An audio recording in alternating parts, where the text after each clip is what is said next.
저는 궁전제과 대표 윤준호입니다. 항상 저희 궁전제과를 많이 사랑해 주셔서 너무나 감사드립니다. 앞으로도 실망시켜 드리지 않고 더욱더 훌륭한 제과점이 될 수 있도록 열심히 노력하겠습니다. 저는 이제 개인적인 바람이죠. 개인적인 바람은 광주 사람들한테 자부심이 될 수 있는 그런 가게가 되는 게 제 목표이자 꿈입니다. 광주에 누군가 뭐 친구를 모시고 온다거나 아니면 손님이 오셨을 때 자신 있게 같이 가서 그냥 이렇게 대접해 드릴 수 있을 만한 그런 정도 퀄리티를 가진 이런 매장들을 만들어내는 게 제 목표이자 꿈입니다. 저희 할머니부터 이 빵집이 시작이 됐는데요. 처음에 이 빵집을 열었을 때는 아마 그런 거창한 계획이라든지 이런 구체적인 목표점이 없으셨을 거예요. 이제 단지 이제 먹고 살기 위해서 또는 이제 뭐 일거리가 없다 보니까 이렇게 시작했지만은 이제 오랜 시간이 이제 흐르면서 이 광주 시민들이 주시는 사랑들을 이제 몸소 많이 느끼시게 된 것 같아요. 저도 실질적으로 많이 느끼고 있고 이런 것들을 느끼다 보니까 그냥 이게 단순히 우리가 이 가업을 돈벌이로 생각해서는 안 되겠구나. 사람들한테 조금 자랑이 될 수 있는 그런 빵집이 돼야겠구나. 그런 생각들을 하게 됐습니다. 저는 그거는 조금 명확한 이유가 있다고 생각을 하는 쪽인데요. 돌아가시기 전까지, 얼마 전까지도 매장에 나오셨어요. 그리고 저희 아버지도 항상 하시는 말씀이, 정직하게 장사를 해야 된다. 그러니까, 먹을 거에 싼 재료라든지 안 좋은 재료를 쓰면 안 된다. 우리가 마진을 적게 남기더라도 항상 원리 원칙을 지키는 그런 경영을 해야 된다. 이렇게 말씀하셨거든요. 할머니가 살아계셨을 때는요, 본점에 나오셔가지고 아마 손님들도 다 아실 거예요. 할머니가 왜 안 나오시냐 이렇게 여쭤보시는 분들이 계셨으니까. 근데 할머니 입버릇처럼 하시는 말씀이 그런 말씀들이에요. 먹는 거는 싼 거 쓰면 안 된다. 그랬기 때문에 제가 생각했었을 때 이런 긴 시간들을 장사를 해올 수 있었던 것들은 이게 뭐 단순히 빵이 맛있고 제품 가격이 싸고 이런 것들보다는 뭔가 더 깊은 것들이 있지 않을까. 근데 저는 그것이 신뢰라고 생각을 하거든요. 이 빵집 가면은 그래도 먹는 걸로 장난치지 않겠지. 그래도 여기 가면은 최소한 평타 이상을 치겠지. 이런 기본적인 신뢰들이 있기 때문에 그런 것들이 쭉 이어져 와서 지금은 모습이 됐지 않을까 하는 생각들을 합니다. 원 식자재에서 차이가 많이 나고요. 그러니까 원가 절감에 그다지 신경을 안 씁니다. 두 번째로는 저희는 모든 매장에 매장 크기 이상의 공장 시설이 있습니다. 뭐 사실 프랜차이저라고 하면은 이게 냉동된 반죽들을 가지고 와서 굽기만 하고 토핑해서 내놓는 게 일반적인데 저희는 뭐 지금까지도 매장에서 판매되는 빵들의 90% 이상을 전부 다 거기가 바로 붙어져 있는 공장에서 반죽부터 시작해서 모든 과정들을 공정들을 만들어서 내놓고 있고요. 신선도에서 차이가 날 수밖에 없죠. 가장 큰 이유는 관리가 안 되기 때문이죠. 이제 저희 제과점이 지금 뭐 프랜차이즈화를 안 시키는 이유이기도 하고, 지금도 이제 일주일에 몇 번씩 지점을 돌면서 제품들과 이제 이런 것들을 확인을 합니다. 그러면서 저희가 관리가 가능한 선에서만 저희는 장사를 하고 있기 때문에 굳이 뭐 여기서 멀리 떨어진 거 우리가 관리할 자신이 없는 곳에까지 내고 싶은 생각은 없습니다. 레시피는 가급적이면 예전 것들을 그대로 이용하고 있는데요. 아무래도 시대가 변하다 보면은 더 좋은 재료들이 나옵니다. 그러니까 예전에는 뭐 마가린이라든지 쇼트닝을 썼던 제품들도 버터를 사용하게 되고 조금 더 좋고 맛있는 것들을 만들려고 하는 노력이지, 예전에 비해서 뭐 맛이 변했다든지 이런 것들은 아마 그 사람들이 가지고 있는 어떤 그 추억의 맛이라는 건요, 어떤 맛있는 거를 가져다 대도 거기는 따라잡을 수 없는 거거든요. 왜냐면은 기억 속에서 자꾸 미화를 시키기 때문에 어려웠을 때 먹은 빵들이 맛있었다는 얘기들을 하시거든요. 근데 그때 똑같은 제품을 드려도 그때 맛이 안 난다 그러면 저희는 이제 드릴 말씀이 없는 거죠.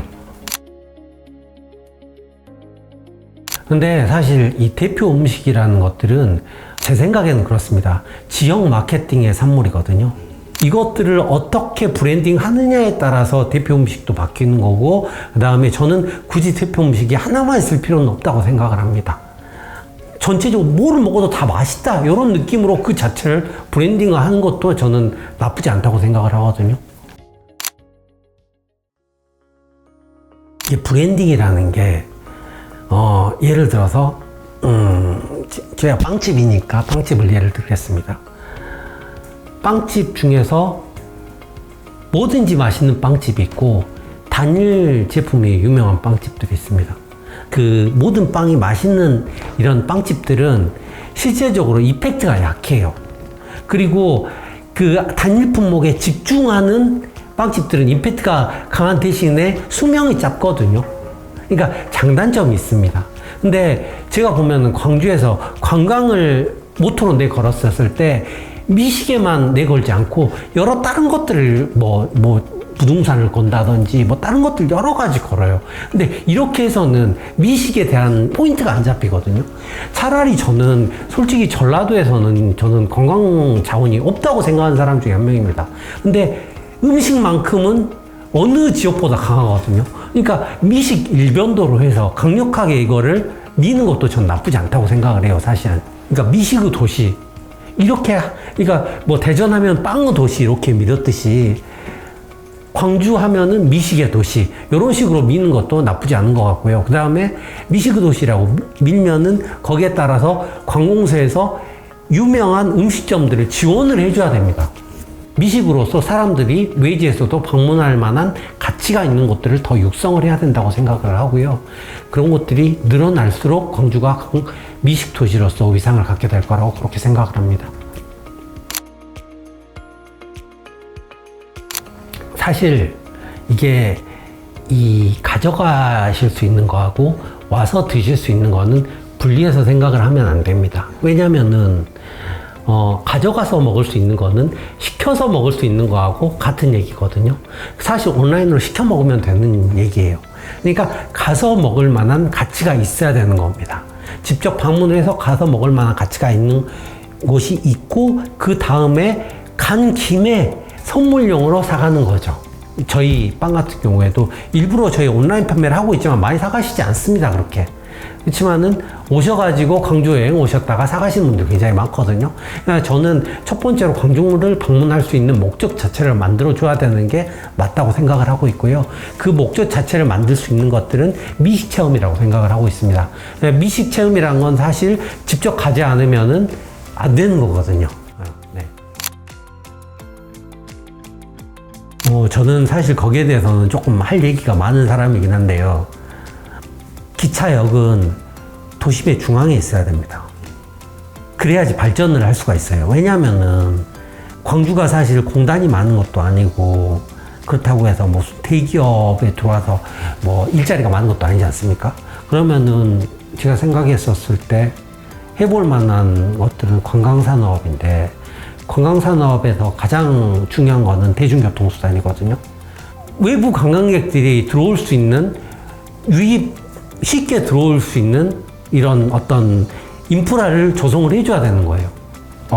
출장으로 여러 관광 활성화된 도시들을 가보는데 결국은 편의성이고 가성비, 그 다음에 그 콤팩트한 이런 환경을 가진 도시들만이 관광 산업이 발전을 하더라고요. 어떤 이런 맛집을 육성을 하는 것도 좋은데 거기에 걸맞게 교통 인프라도 정비를 해주시는 게 저는 맞다고 생각을 합니다. 우선순위가 있는데요. 첫 번째는 멀리서 찾아올 만한 가치가 있는 이런 어떤 미식이라는 브랜드를 육성을 하는 거죠. 그러니까 가서 보고 싶다는 생각이 들 정도로 사람들은 다 가치가 없으면 거기까지 투자를 안 하거든요. 첫 번째가 그거고 두 번째가 거기에 따른 편의시설. 편의시설에는 교통 인프라가 들어가겠죠. 그거랑 똑같은 겁니다. 예를 들어서 진짜 유명한 맛집이 있는데 1시간을 운전해서 가야 돼. 그런데 거기에 주차장이 잘 돼 있느냐 안 돼 있느냐 그 차이인 거죠. 뭐 지금 쭉 인터뷰를 하면서 말씀드렸지만은 첫 번째로 광주에 찾아와서 드실 만한 이런 퀄리티의 점포들이 늘어나야 된다. 두 번째로는 찾아오시기 편한 정도 교통 인프라가 마련돼야 된다. 이거 두 개로 결국은 저는 압축할 수 있다고 생각을 합니다.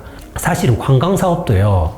자꾸 우리가 뭐를 육성을 하면 될지, 어떤 축제를 하면 될지, 저는 화두가 이게 아니라고 생각을 해요. 왜냐면은 이 관광업이라는 것도 경쟁이거든요. 뭐 부산하고 경쟁을 하고 있고 서울하고 경쟁을 하고 있고 경쟁력이 그쪽보다 높아야지 뺏어올 수 있는 거라고 생각을 합니다. 경쟁력 육성 차원에서 우리가 잘하는 걸 해야 되는데 남들 하는 걸 따라하고 있어요. 보면 대체로. 저한테 이런 얘기를 많이 하시거든요. 왜 광주에서 제과점을 하시면서 무등산 빵을 안 만드십니까? 무등산 빵을 만들면 잘 팔릴 것 같습니다. 이런 분들이 꽤 있어요. 근데 제가 그러면 여쭤봅니다. 빵이 무등산 빵이라서 드시는 겁니까? 아니면 빵이 맛있기 때문에 드시는 겁니까? 빵은 맛있어야지 팔리는 것이지 이름이 무등산 빵이라서 팔리는 건 아니에요. 그러니까 관광도 저는 마찬가지라고 생각을 합니다. 뭐 그럴듯한 축제를 내걸고 여기저기 홍보를 한다고 해서 이게 물론 사람들이 주목하는 효과는 있겠지만은 결국은 이게 장사하고 똑같은 거거든요. 관광사업도. 다시 한 번 왔는데 좋았어. 다음에 또 한 번 오고 싶어. 이런 느낌이 들어야 되는 거거든요. 광주에서 먹었던 뭐가 되게 갔는데 생각이 나. 한 번 더 갈래? 이런 생각이 들어야 되지 이게 관광산업이 발전을 하는 거거든요. 전국에 많은 빵집들이 있지만 시그니처 메뉴라고 내놨을 때 그거를 손님들이 인지하고 사는 빵집은 굉장히 적습니다. 저희 일단 공룡알 빵 같은 경우는요 오리지널이고 저희가 개발을 해서 만든 빵이고요. 그 다음에 사랑을 광주 시민들한테 꾸준히 받아왔던 빵이기 때문에 지금으로서는 시대에 좀 뒤떨어진 빵일 수도 있어요. 사실은. 왜냐하면은 에그 샐러드를 이용한 빵이고 어디에선가 먹어본 맛이고 하기 때문에 지금 시대는 안 맞는 이런 느낌이 들 수도 있지만은 이 공룡알에는 스토리가 있거든요. 그렇기 때문에 저희가 이 공룡알 빵을 대표 메뉴로 내세우고 있는 거고요. 이제 공룡알이라는 네이밍 자체가 저희가 지은 게 아니고요. 아버지께서 이대 사장님이시죠. 이런 바게트가 길쭉하니까 거기에 샌드위치를 가운데 속을 파내고 안에다가 충전물을 넣는 이런 터널 샌드위치라는 걸 처음에 만드셨어요. 근데 이게 생각보다 반응이 별로였던 거예요. 그래서 계속 개량을 하다 보니까 이제 나중에는 바게트를 동그랗게 만들어서 거기서 알맹이를 채우는 이런 느낌으로 하게 되는데 이게 먹기도 편하고 반응도 나쁘지 않았던 것 같아요. 그래서 처음에 이름은 공룡알이 아니라 이 바게트가 프랑스 빵이니까 프렌치 샌드위치라는 빵이었어요. 학생들이 공룡알이라고 부르기 시작했고 인지를 하기 시작하면서 이제 나중에는 저희도 이제 공룡알이라고 부르기 시작을 했죠. 그래서 공룡알 빵이 된 거고 이제 이런 개발 과정에서부터 이제 광주 시민들이 이제 이런 그 이름을 지어주시기까지 저희는 그런 과정 자체가 굉장히 자랑스럽거든요. 그래서 다른 빵보다는 더 맛있고 뭐 더 인기 있는 빵들도 있을 수 있겠지만은 그래도 저희가 대표로 내세우는 빵은 공룡알이다. 저는 이제 제과점에서 20년을 근무를 했지만은 솔직히 재미가 없었어요. 매장에서 근무를 하는데 재미가 없더라고요. 나는 우리 집이니까 이게 그만둔다고 사표를 낼 수도 없고 우리 뭐 겨자 먹기로 하는데 우리 직원들 얼마나 재미가 없을까. 그래서 생각을 해봤거든요. 조금 직장이 즐거운 곳으로 만들자. 그러면은 어떤 게 있을까?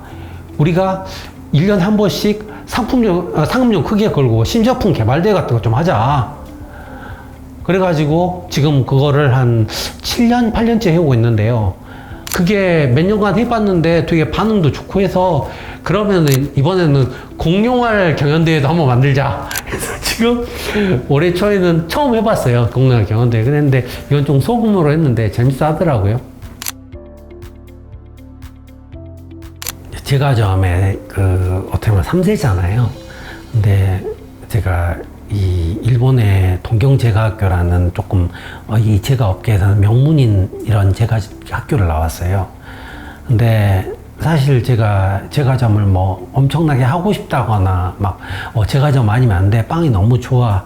물론 단 거는 되게 좋아합니다. 빵도 좋아하고. 그렇지만 어렸을 때부터 이런 맨날 빵집 아들이라고 놀림당하고 친구들이 뭐 빵 갖다 주면 안 되냐 이런 얘기도 하고 하니까 굉장히 사실 좋지만 않았어요. 그런데 제가 빵집을 하면서 조금 저를 다시 되돌아본 계기가 두 가지가 있었는데, 하나는 제가 일본에서 공부하면서 교수님께서 빵 만드는 교수님께서 이런 얘기를 하더라고요. 빵집에 들어와서 사람들이 다 웃는 모습을 하고 있고 다 즐거워하고 내가 먹는 빵을 보면서 그런 것들에서 굉장히 행복감을 느낀다. 그 얘기를 들었을 때 되게 제가 와닿는 얘기였거든요. 그래서 이 빵집이 나쁘지 않은 직업이구나. 그게 제가 조금 자기를 되돌아보는 계기가 첫 번째가 됐었던 거고요. 두 번째는 한 4, 5년 전쯤에 제가 신세계백화점에 처음으로 이제 저희 백화점 첫 지점을 냈어요. 제과점 일을 맡아서 하고 낸 첫 번째 지점이었거든요. 매장 앞에 있으니까 이 손님들이 다 아는 체를 하시는 거예요. 그러니까 할머니 건강하셔? 또 뭐 아버지는 요즘에 통 못 뺀 것 같은데 어디 계시는가? 자네가 뭐 이번에 맡아가지고 하는 새 사장인가? 이렇게 막 진짜로 아는 체를 다 해주시는데, 와, 이게 감정이라는 게요. 그러니까 지금도 좀 울컥하는데 이게 우리 제과점이 그냥 단순히 빵집이 아니구나. 이게 이 사람들의 사랑을 먹고 성장한다는 게 이런 거구나 하는 생각이 들더라고요. 그래서 내가 대충 해서는 안 되겠다. 진짜로 열심히 해서 꼭 이 사람들한테 좀 보답을 해야겠다. 그런 생각이 들더라고요.